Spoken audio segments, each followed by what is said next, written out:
Hello दोस्तों, आज हम लोग जानेंगे गांधी गॉडसे एक युद्ध जो कि हाल ही में हिंदुस्तान के इतिहास को मद्देनजर रखते हुए बनाई गई है, जो कि बेस्ड है इंडिया के इंडिपेंडेंस, गांधी जी और नाथूराम गोडसे के ऊपर। काफी बहुत ही दिलचस्प है, इसीलिए वीडियो के अंत तक जरूर बने रहे और एक सेकंड निकाल के चैनल को सब्सक्राइब कर ले।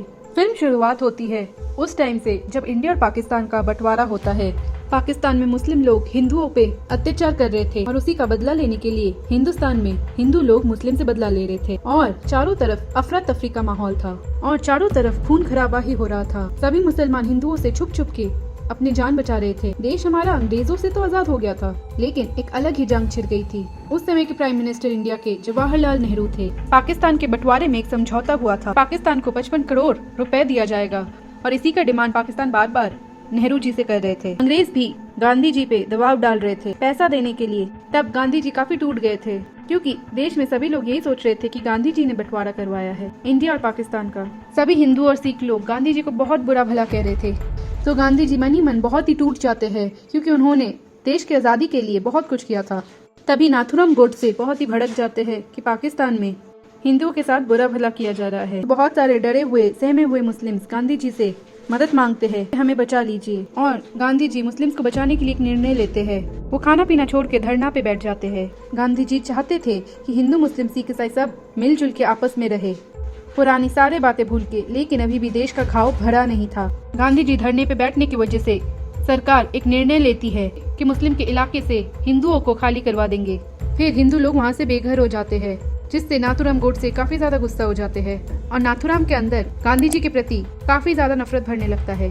अब यहाँ पे गांधी जी अपना धरना खत्म कर लेते हैं और खाना पीना खाने लगते हैं और यही सब अत्याचार देख के नाथूराम काफी ज्यादा भड़क जाता है। वो गांधी जी के सामने एक पिस्तौल लेके जाता है। सबसे पहले गांधी जी को नमस्ते करता है और उसके बाद गांधी जी को 3 गोली मार देता है। रियल में तो लोगों को पता है कि गांधी जी यहाँ पर मर जाते हैं, लेकिन मूवी में थोड़ा अलग दिखाया है। 3 गोली सीने पे लगने के बाद गांधी जी का ऑपरेशन होता है। गांधी जी वहाँ पर बच जाते हैं और नाथूराम गोडसे को वहाँ पे जेल हो जाती है और नाथूराम काफी ज्यादा गुस्सा होता है जेल में। गांधी जी ठीक होने के बाद नाथूराम गोडसे से मिलने जाते हैं जेल में और गांधी जी नाथूराम से कहते हैं कि वो उसको माफ कर चुके हैं और उसका हथकड़ी भी खुलवा देते हैं। और गांधी जी बोलते हैं अब मुझे मार डालो।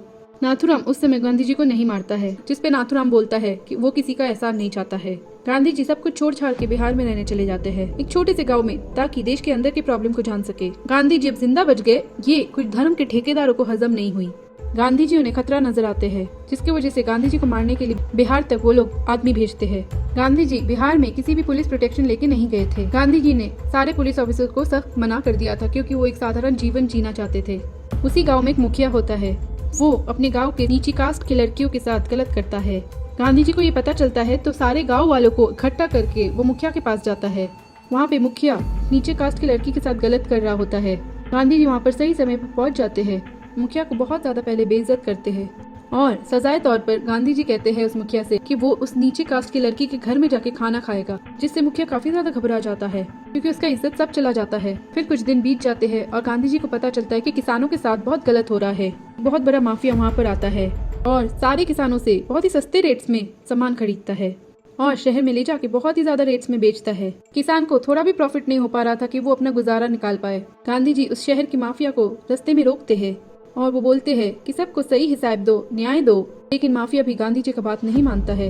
वहाँ पे गाँव वालों से लड़ने लगता है और जो धर्म के ठेकेदार लोग गांधी जी को मारना चाहते थे, जिन्होंने एक आदमी को भेजा था गांधी जी को मारने के लिए, वो भी मौका ढूंढ ही रहा था गांधी को मारने के लिए, लेकिन उसे मौका नहीं मिलता है। फिर वो मुखिया, वो माफिया, वो सब जाके कोर्ट में गांधी जी के खिलाफ कंप्लेन करते हैं और सब जाके बोल देते हैं कि गांधी जी तो वहाँ पर अपना ही एक अलग सरकार चला रहे हैं। ना तो वो पुलिस का मानते हैं, वो तो खुद ही अपना पुलिस बनाए हुए हैं। गांव वाले के लिए सब खुद ही सॉल्व कर रहे हैं, कानून का तो मदद ही नहीं लेते। कोर्ट इस चीज को मद्देनजर रखते गांधी जी को जेल हो जाती है और जवाहरलाल नेहरू भी ये चीज को नहीं रोक पाते, क्योंकि गांधी जी वहाँ पर किसी भी कानून का सहायता नहीं लिया।